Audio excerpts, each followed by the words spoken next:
భారత్కు Russia big shock ఇచ్చిందని చెప్పుకోవాలి. ఆయిల్ ఎగుమతులను నిలిపివేయబోతుంది రష్యా చమురు క్షేత్రాలన్నీ టార్గెట్ చేసింది యుక్రెయిన్. మొత్తానికైతే ఆ డ్రోన్ల సాయంతో రష్యాకు సంబంధించిన చమురు వ్యవస్థలపై అటాక్ చేసింది.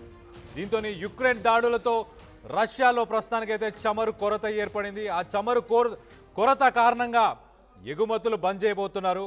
రష్యా నిర్ణయంతో మొత్తానికైతే భారత్కు తీవ్ర నష్టం అని చెప్పుకోవాలి.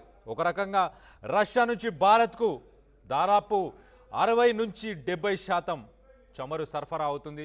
భారత్కు అధిక మోతాదులో చమురుని రష్యా ఇప్పటిదాకా సప్లై చేస్తుంది. కానీ దానివల్లే మనం ఇప్పుడు అమెరికాకి దాదాపు 50% మనం టారిఫ్స్ అమెరికాకి పే చేయాల్సి వస్తుంది.